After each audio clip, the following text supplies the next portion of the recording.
धडगाव तालुक्यातील बिलगाव हेंद्र्यापाडा गावातील महिलांना हंडाभर पाण्यासाठी वणवण भटकावे लागत आहे। डोंगरत यातून पिण्यासाठी हंडाभर पाणी आणावे लागत आहे। डोंगरत याची एवढी बिकट वाट आहे की हंडाभर पाणी आणताना वाटेतच पाण्याचा हंडा अर्धा होतो, घरात अर्धा हंडाच पाणी पोहोचते। हर घर नलचा दिंडोरा पेटवत सरकार देशभर जनजीवन मिशन योजना राबविण्यात आहे। या योजनेतून प्रत्येक व्यक्तीला शुद्ध पाणी प्यायला मिळाले पाहिजे, प्रत्येक घरात शुद्ध पाणी पोहोचवणे हा मुख्य उद्देश असला तरी हेंद्र्यापाडा सारख्या आदिवासी दुर्गम भागात जलजीवन मिशन योजना नुसती कागदोपत्रीच पोहोचली आहे, पाणी मात्र पोहोचलेच नाही। या पाड्यांची एकूण 130 पेक्षा अधिक लोकसंख्या आहे। हेंद्र्यापाडा हा बिलगाव ग्रामपंचायतीतील आहे। जलजीवन मिशन योजनेंतर्गत हेंद्र्यापाडा येथे ही योजना पोहोचलीच नाही। पाण्याची सोय झाली तर माणसांसाठी व गुरांसाठी प्यायला पाणी मिळेल, अशा अनेक समस्या सुटतील।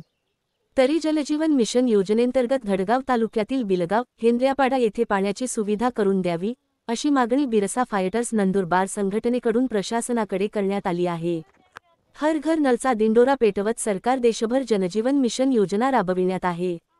या योजनेतून प्रत्येक व्यक्तीला शुद्ध पाणी प्यायला मिळाले पाहिजे, प्रत्येक घरात शुद्ध पाणी पोहोचवणे हा मुख्य उद्देश असला तरी बिलगाव हेंद्र्यापाडा सारख्या आदिवासी दुर्गम भागात जलजीवन मिशन योजना नुसती कागदोपत्रीच पोहोचली आहे।